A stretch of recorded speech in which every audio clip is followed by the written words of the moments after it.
روشن علی audio speaker centre سجان گڑھ نحمده ونصلي على رسوله الكريم اما بعد فاعوذ بالله من الشيطان الرجيم بسم الله الرحمن الرحيم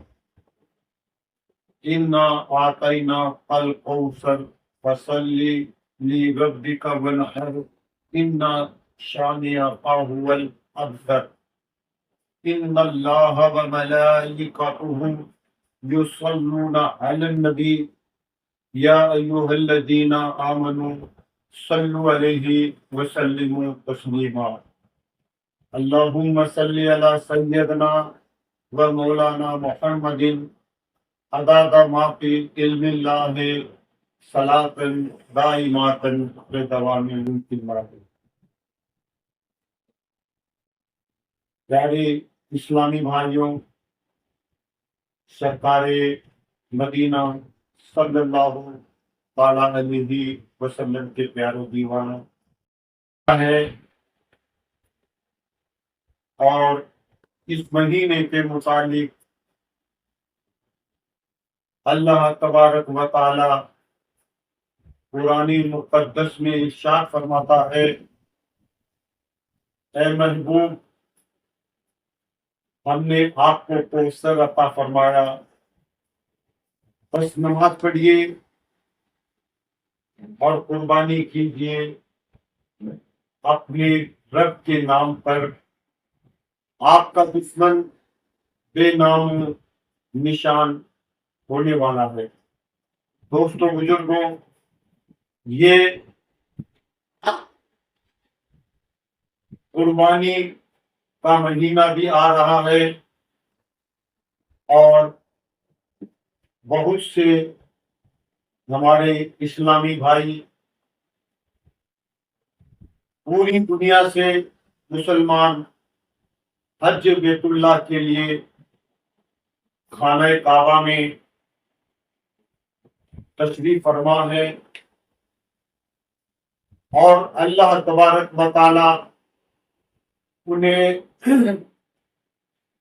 حج مبرور عطا فرمائے۔ حج مبرور اسے کہتے ہیں جو ریا سے خالی ہو، دکھاوا نہ ہو، صرف اللہ ہی کو راضی کرنے کے لیے۔ حاجی جب حج بیت اللہ کے لیے جاتا ہے تو یہ سمجھ لو اپنے سر پر گناہوں کی گنٹھڑی لاد کر وہ حج بیت اللہ کے لیے جاتا ہے، اور جب حج بیت اللہ ادا کر لیتا ہے، اور حدیث پاک ہے، ہمارے پیارے آقا صلی اللہ علیہ وسلم ارشاد فرماتے ہیں کہ جو مسلمان حج بیت اللہ کے لیے جاتا ہے، خانہ کعبے کا طواف کرتا ہے، صفا مروہ پر صحیح کرتا ہے، مینا کے اندر قیام کرتا ہے، عرفات میں بھی قیام کرتا ہے،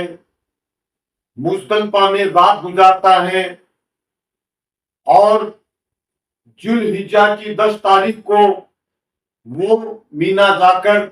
شیطان کو کنکری مارتا ہے، اور پھر قربانی کرتا ہے۔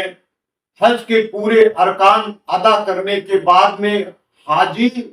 پورا حج کر کے اپنے گھر لوٹتا ہے، جس کے بارے میں میرے پیارے آقا صلی اللہ علیہ وسلم ارشاد فرماتے ہیں کہ وہ حاجی گناہوں سے اس طرح پاک و صاف ہو جاتا ہے جیسے آج ہی اس کی ماں نے اس کو پیدا کیا ہے۔ میرے پیارے اسلامی بھائیوں، سرکار مدینہ صلی اللہ تعالی علیہ وسلم کے پیارے دیوانوں، حج وہ ہے کہ حج کو جج بناؤ، قیامت کے دن فیصلہ کرنے والا بناؤ۔ حج بیت اللہ ایسا ہے کہ اس مسلمان پر حج فرض ہے جس کی طاقت ہے حج بیت اللہ ادا کرنے کی۔ میرے پیارے آقا صلی اللہ علیہ وسلم ارشاد فرماتے ہیں کہ جس مسلمان کی حج بیت اللہ ادا کرنے کی طاقت رکھتا ہے، اتنا اس کے پاس سفر کا سامان ہے کہ حج کر کے واپس گھر لوٹتا ہے، وہاں تک اس کے بال بچے کھا سکتے ہیں، وہاں تک اس پر حج کرنا فرض ہے۔ اسی طرح میرے پیارے آقا صلی اللہ علیہ وسلم ارشاد فرماتے ہیں کہ جس مسلمان کی حج بیت اللہ ادا کرنے کی طاقت رکھتا ہے پھر وہ حج نہیں کرتا تو یہ سمجھ لو سرکار فرماتے ہیں میں اس کی کوئی گارنٹی نہیں دیتا، یعنی چاہے وہ یہودی ہو کر مرے چاہے وہ نصرانی ہو کر مرے۔ یعنی دوستو بزرگوں، آپ دیکھیے، ہم جانتے ہیں کہ اسلام کی بنیاد 5 چیزوں پر ہے: کلمہ، نماز، روزہ، حج و زکات۔ کلمہ پڑھ کر الحمدللہ ہم مسلمان بن گئے، اور رمضان کا مہینہ آیا تو ہم نے روزے رکھ لیے 1 مہینے کے، اور 5 وقت کی اذان جب ہوتی ہے تو ہم مسجد میں جا کر نماز ادا کرتے ہیں۔ اور اسی طرح یہ حج ایسا ہے کہ اس کے لیے اللہ تعالیٰ کی یہ آزمائش بھی ہوتی ہے کہ اے میرے بندے، تو اپنا گھر چھوڑ اور میرے گھر میں آ کر تو یعنی حج بیت اللہ ادا کر۔ میرے پیارے اسلامی بھائیوں، سرکار مدینہ صلی اللہ علیہ وسلم کے پیارے دیوانوں، حج ایسا ہے کہ بالکل یعنی دکھاوے کے لیے نہیں ہونا چاہیے، ریا سے خالی ہو۔ اللہ تعالیٰ جو ہمارے بھائی اسلامی حج بیت اللہ کے لیے گئے ہیں، اللہ تعالیٰ ان کو حج مبرور عطا فرمائے۔ اسی طرح یہ جو مہینہ ابھی چل رہا ہے، آنے والا ہے، اور یہ قربانی کا بھی مہینہ ہے۔ اور یہ بھی یاد رکھیے کہ ہمارے جو حاجی حج بیت اللہ کے لیے گئے ہیں، بہت سے لوگ کہتے ہیں کہ صاحب ہمارے قربانی، ہمارے والد یا ہمارے بھائی قربانی کے لیے گئے ہیں، یعنی حج بیت اللہ کے لیے گئے ہیں، وہ وہاں یہ قربانی کر دیتے ہیں۔ دوستو بزرگوں، یاد رکھو، یعنی حاجی جو قربانی کرتا ہے وہ تو حج کا فدیہ ہے، وہ تو اس کو کرنا ہے۔ اسی طرح یعنی اگر اس نے دولت ہمارے پاس اپنا مال چھوڑ کے گیا ہے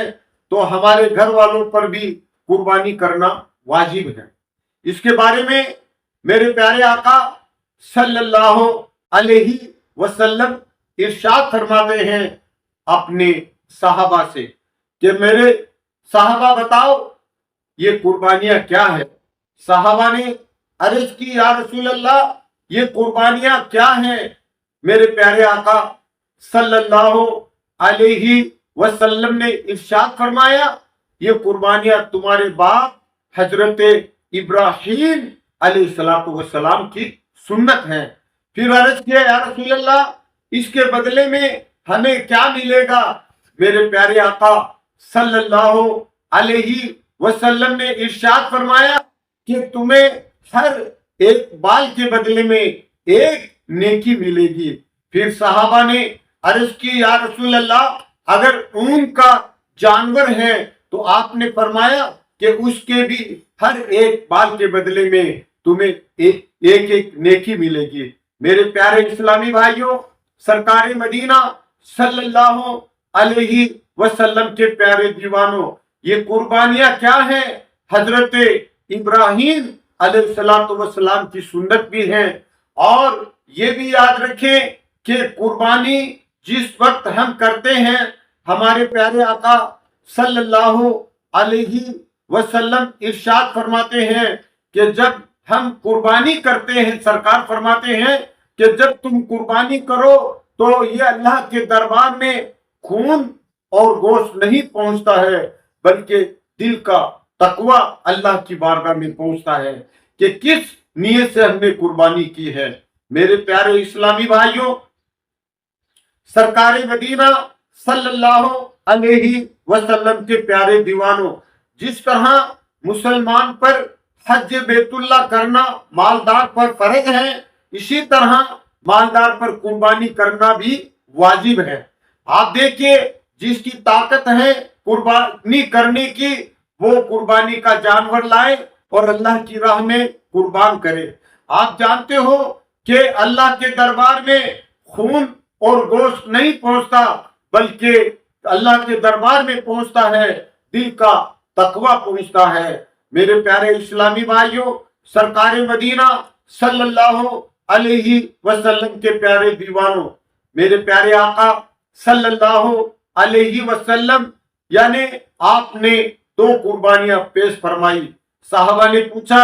یا رسول اللہ، آپ 2 قربانیاں کیوں کر رہے ہیں؟ آپ صلی اللہ علیہ وسلم نے ارشاد فرمایا کہ ایک قربانی میں اپنی طرف سے کر رہا ہوں، اور ایک قربانی قیامت تک آنے والی میری امت بہت غریب ہوگی جن کی طاقت قربانی کرنے کی نہ ہوگی، ایک قربانی میں ان کی طرف سے کر رہا ہوں۔ پیارے اسلامی بھائیوں، اسی طرح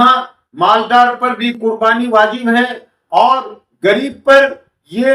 نہیں ہے کہ وہ قربانی قرض لے کر کرے، یعنی قرض لے کر قربانی نہیں کر سکتے، اور مالدار کے لیے قربانی کرنا واجب ہے،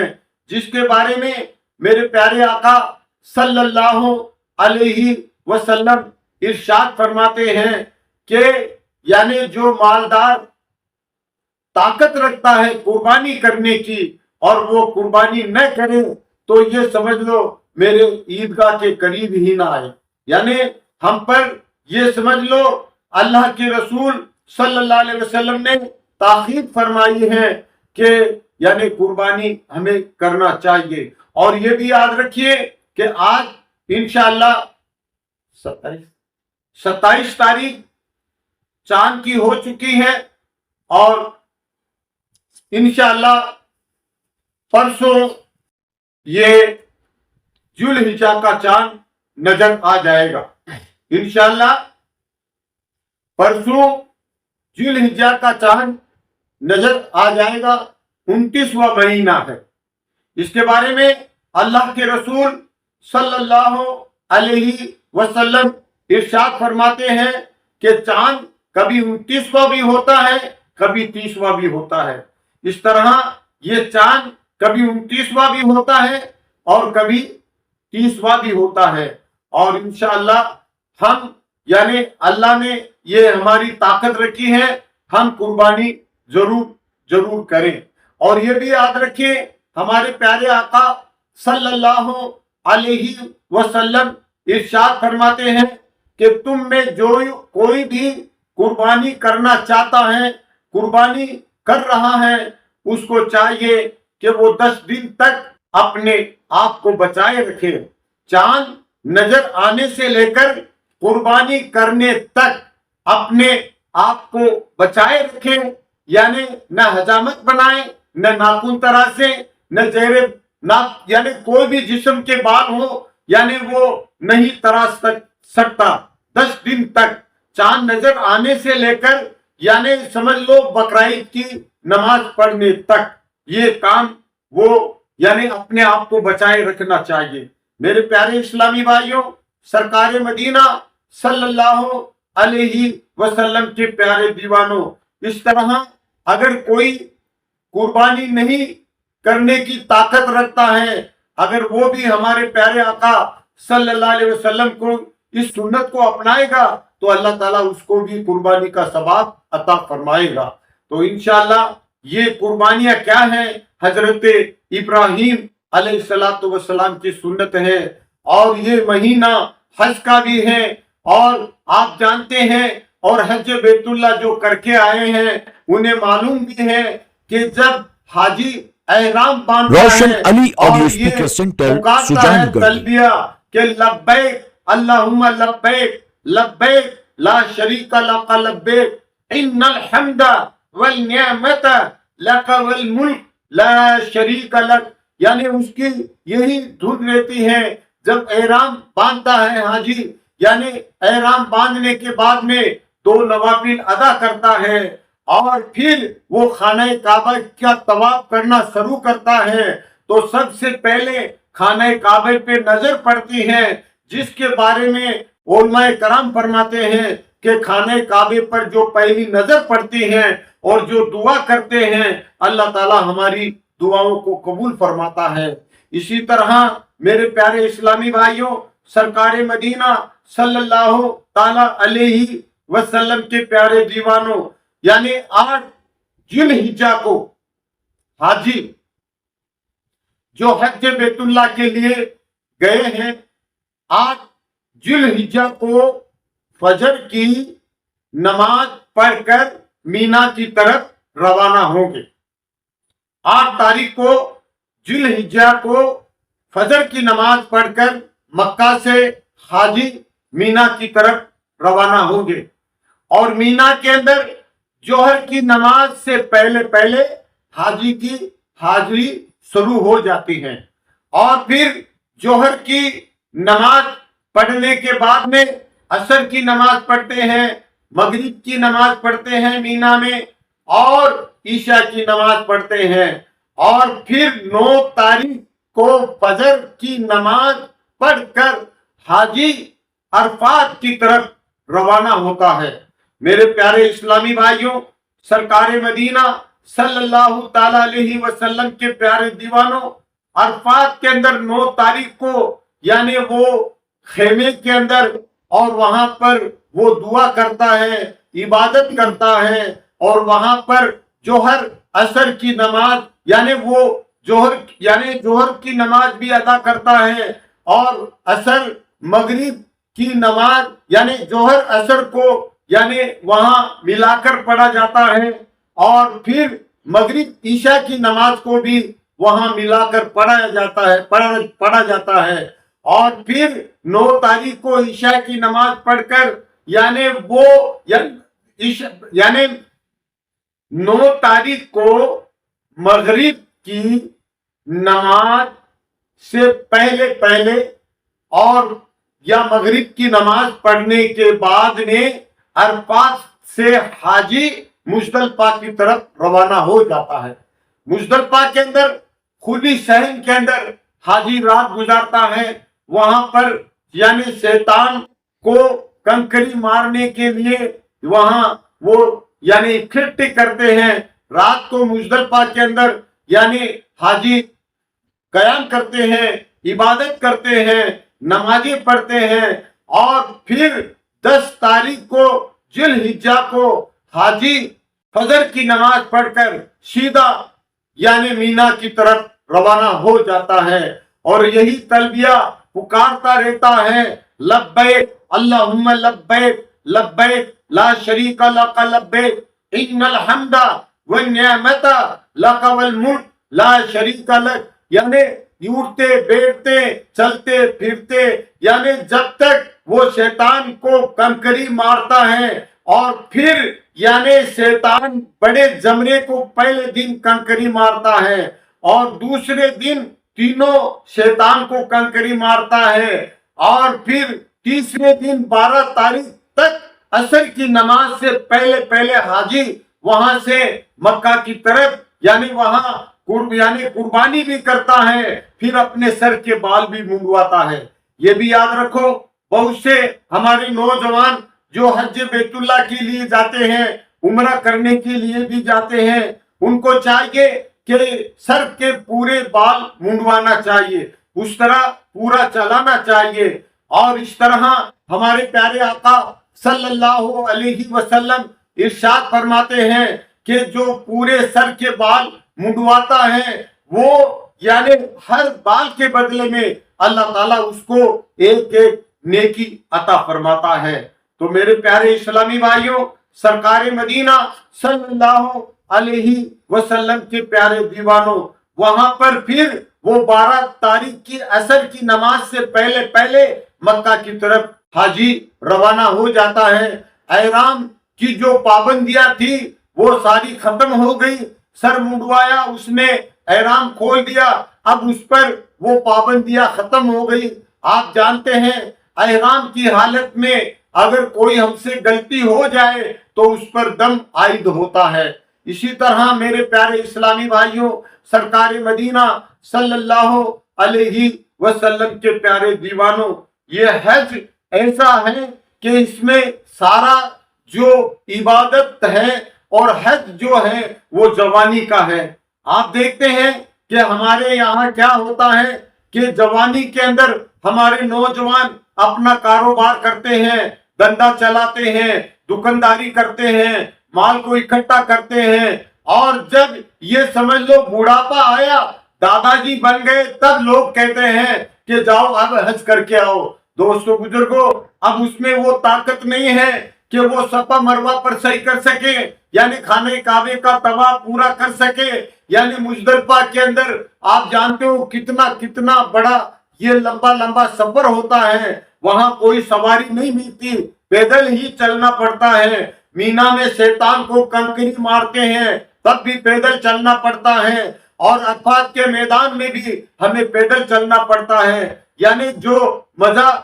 یعنی عبادت کا ہے، حج کا ہے، وہ جوانی کا ہے، وہ پورا حق ادا یعنی ارکان ادا کر سکتا ہے۔ یعنی غار شور بھی ہے، غار ہیرا بھی ہے، وہاں پر غار شور وہ ہیں جو ہمارے پیارے آقا صلی اللہ علیہ وسلم اس غار ہیرا کے اندر آپ صلی اللہ علیہ وسلم عبادت کیا کرتے تھے۔ کئی دن تک آپ کا کھانا حضرت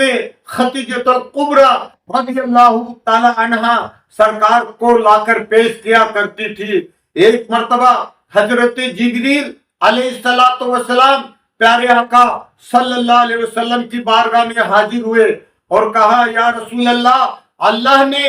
آپ کو سلام کہا ہے اور یعنی میرا بھی سلام ہے۔ اور پھر جبریل علیہ السلام نے کہا، یا رسول اللہ، دیکھو سامنے وہ تمہاری یعنی ازواج محترمہ یعنی حضرت خدیجہ الکبریٰ آ رہی ہیں، سامنے تمہارا کھانا لے کے آ رہی ہے، اللہ نے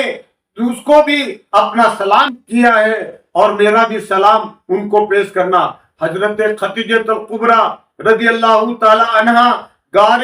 حرا کے اندر آپ کو کھانا پہنچایا کرتی تھی۔ میرے پیارے اسلامی بھائیوں، سرکار مدینہ صلی اللہ علیہ وسلم کے پیارے دیوانوں، حضرت ام المومنین عائشہ صدیقہ رضی اللہ تعالی عنہا یعنی سرکار کی بارگاہ میں اکثر کہا کرتی تھی، یعنی یا رسول اللہ، اکثر آپ حضرت خدیجہ الکبریٰ رضی اللہ تعالیٰ عنہ کا ذکر کرتے ہیں، وہ ایسی ہیں۔ تو اس لیے میرے پیارے آقا صلی اللہ علیہ وسلم نے حضرت ام المومنین عائشہ صدیقہ رضی اللہ تعالیٰ عنہ سے فرمایا، عائشہ تم ہو، لیکن وہ خدیجہ الکبریٰ رضی اللہ تعالیٰ عنہ وہ میری ایسی یعنی جس وقت مکہ والوں نے یعنی مجھے ستایا تو حضرت خدیجہ الکبریٰ نے اپنا سارا مال مجھ پر قربان کر دیا۔ یعنی اس طرح سرکار مدینہ صلی اللہ علیہ وسلم حضرت خدیجہ الکبریٰ کا جو یعنی یہ آپ صلی اللہ علیہ وسلم حضرت خدیجہ الکبریٰ رضی اللہ تعالیٰ عنہ کا مزار اقدس یہ مکہ شریف کے اندر جنت المعلیٰ کے اندر ہے، اور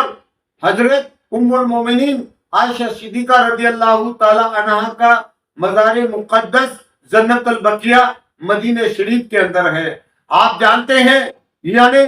جو جگہ حضرت عمر فاروق رضی اللہ تعالیٰ عنہ جہاں مدفون ہوئے وہ جگہ حضرت ام المومنین عائشہ صدیقہ رضی اللہ تعالی عنہا کی تھی۔ یعنی جس وقت حضرت عمر فاروق رضی اللہ تعالیٰ عنہ کو فجر کی نماز کے وقت یعنی آپ کو شہید کیا گیا تھا، اور ایسا اس پر وہ آپ پر وار لگایا تھا، اور 3 دن کے اندر آپ اسی زخم کے اندر مبتلا رہے، اور حضرت ام المومنین عائشہ صدیقہ رضی اللہ تعالیٰ عنہ کے پاس پیغام بھیجا، کہا جو حضرت ابو بکر صدیق کے پاس جو مدینے کے اندر گنبد خضرا کے اندر جو جگہ ہے وہ میں اپنے لیے مانگ رہا ہوں۔ حضرت ام المومنین عائشہ صدیقہ رضی اللہ تعالی عنہ نے وہ جگہ حضرت عمر فاروق رضی اللہ تعالیٰ عنہ کو دے دی اور کہا کہ آپ وہیں پر یعنی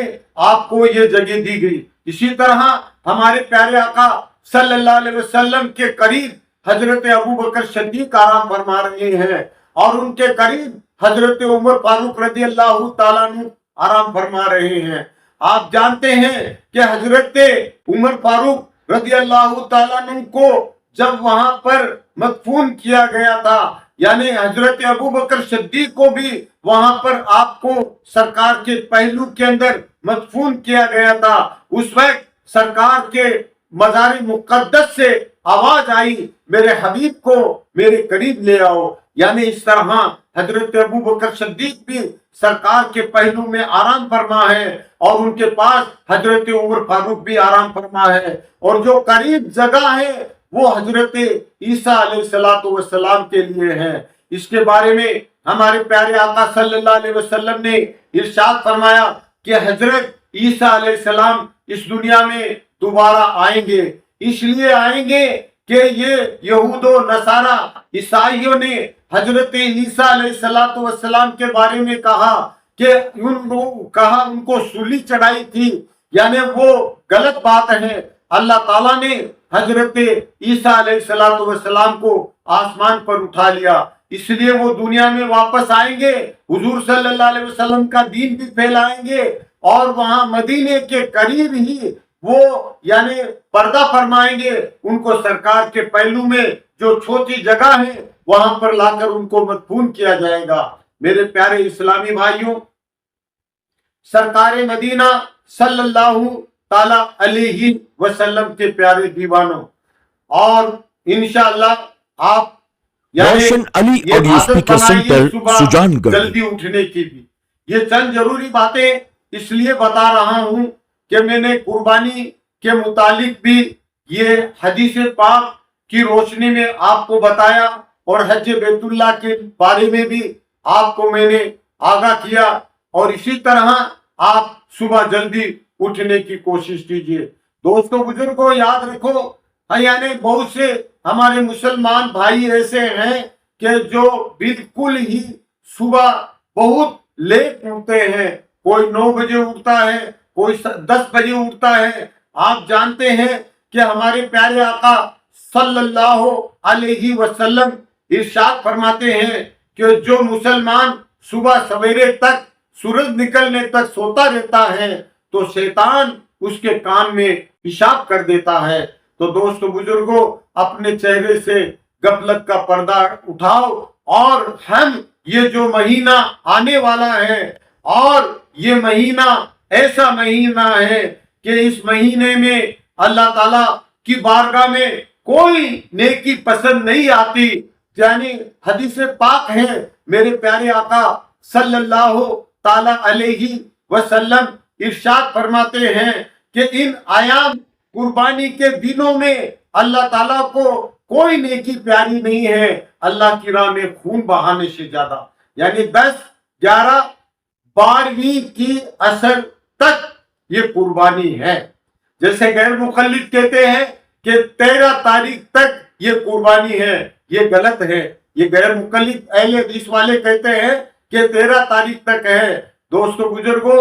آپ جانتے ہیں کہ 12 کی اثر تک ہی قربانی ہے۔ یعنی اسی طرح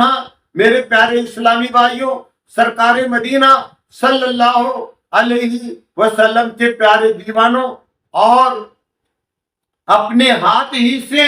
قربانی کے جانور کو ذبح کرنے کی کوشش کریں۔ اگر کوئی جانتا نہیں ہو تو ہم یعنی کسی سے دوسرے سے قربانی کروا سکتے ہیں۔ بہرحال آپ خود اپنے ہاتھ سے قربانی کے جانور کو ذبح کیجیے۔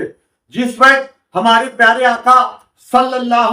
علیہ وسلم نے اپنی بیٹی حضرت فاطمہ سے فرمایا، اے فاطمہ آؤ، میرے قریب آؤ، چھری لاؤ، اور سرکار نے اپنے ہاتھ سے یعنی بکرے کو یا دمبے کو ذبح کیا۔ تو اس طرح میرے پیارے اسلامی بھائیوں، جس کی طرف سے قربانی ہے تو بہرحال وہ خود اپنے ہاتھ سے بکرے کو ذبح کرے، اگر ذبح نہیں کر سکتا تو دوسرے سے ہم نے قربانی کے جانور کو ذبح کروایا ہے تو اس کے قریب ہی ہمیں کھڑا رہنا چاہیے اور دعا بھی کرنا چاہیے۔ آپ جانتے ہیں کہ اس وقت دعا بھی ہمیں کرنا چاہیے۔ تو انشاءاللہ ہم یہی کوشش کریں، اور یہ آنے والا جو مہینہ قربانی کا ہے، اور 10 تاریخ کو جو ہم عید الاضحیٰ کی نماز پڑھتے ہیں، اور یہ بھی یاد رکھیں کہ ہم ایک راستے سے تکبیر کہتے ہوئے جائیں اور دوسرے راستے سے تکبیر پڑھتے ہوئے آئے۔ اللہ اکبر، اللہ اکبر، لا الہ الا اللہ، واللہ اکبر، اللہ اکبر، وللہ الحمد، یہ تکبیر کہتے ہوئے آئے۔ یہ تکبیر کہاں سے آئی؟ آپ کو پتا ہے کہ جب حضرت ابراہیم علیہ السلام نے اپنے لگتے جگر نور نظر حضرت اسماعیل علیہ السلام کے گلے پر جب چھری چلانا چاہا، آنکھوں پہ پٹی باندھ کر حضرت ابراہیم علیہ السلام نے جب چھری چلائی، اللہ تعالیٰ نے جنت سے حضرت جبریل علیہ السلام فدیے کے طور پر جنت سے لا کر دمبے کو لٹا دیا۔ جب چھری چلا کر حضرت ابراہیم علیہ السلام نے آنکھیں کھولی تو آپ نے بھی پڑھا، حضرت یعنی اسماعیل علیہ السلام نے بھی یہ تکبیر تشریق کہتے ہیں اور یہ بھی پڑھا، اور جبریل علیہ السلام نے بھی اس تکبیر کو پڑھا، اللہ اکبر، اللہ اکبر، لا الہ الا اللہ، اللہ اکبر، اللہ اکبر، وللہ الحمد۔ یہ تکبیر تشریق 9 تاریخ کی فجر سے شروع ہوتی ہے۔ یہ 9 تاریخ کو فجر سے شروع ہوتی ہے۔ ہر فرض نماز کے بعد جماعت کے ساتھ جو نماز پڑھی جاتی ہے، ہر فرض نماز کے بعد یعنی 3 مرتبہ پڑھنا، یہ تکبیر تشریق واجب ہے اور ضروری ہے۔ یہ 3 مرتبہ یہ ہمیں ہر فرض نماز کے بعد پڑھنی چاہیے۔ انشاءاللہ 13ویں کی عصر تک یہ تکبیر تشریق پڑھی جاتی ہے۔ انشاءاللہ یہ جو باتیں ہیں جو اللہ تعالیٰ نے یہ ہمیں اللہ نے دولت دی ہے تو ہم قربانی کریں۔ دوستو بزرگوں، ہمارے پیارے آقا صلی اللہ علیہ وسلم یعنی آپ نے جس جانور کو قربانی کیا، ویسے تو بہت سے آپ جس جانور کی قربانی کرنا چاہیں اللہ قبول فرماتا ہے، لیکن سرکار نے جو پسند فرمایا چت کبیرہ بکرا 2 سینگ والا ہمارے پیارے آقا صلی اللہ علیہ وسلم نے قربانی کی۔ اور سرکار فرماتے ہیں کہ اگر کسی کو کفن دینا ہے تو یمن کا جوڑا دو، اگر قربانی کرنا ہے تو چت کبیرہ بکرا 2 سینگ والا قربانی کرو۔ یعنی میں نہیں کہتا کہ دمبے کی قربانی یعنی جو مینڈا ہوتا ہے اس کی قربانی نہیں ہے، جس کے سینگ نہیں ہوتے ہیں اس کی قربانی نہیں ہے، قربانی ہے، لیکن یہ یعنی ہم اس کو پوری طریقے سے یہ طریقہ ہے کہ قربانی آپ کر سکتے ہیں۔ اور یہ ضروری باتیں میں آپ کو یہ بھی بتاتا چلوں، مجھے یاد آ گئی، اکثر کیا ہوتا ہے کہ ہمارے گھروں میں قربانی کرتے ہیں، بہت سے لوگ اپنے بیٹے کی نام سے قربانی کرتے ہیں، یا اپنا گھر میں کوئی بیمار ہے اس کے نام سے بھی قربانی کرتے ہیں۔ جو قربانی کے لیے چھری چلاتا ہے اسے کہتے ہیں میرے بیٹے کی طرف سے کر دو، یا میرے پوتا صحیح نہیں رہتا اس کی طرف سے کر دو، میری بیوی کی طبیعت صحیح نہیں رہتی اس کی طرف سے کر دو۔ دیکھو بزرگوں، دوستو، یاد رکھو اسلامی بھائیوں، قربانی ایسی ہے، یہ اللہ کی ایک عبادت ہے،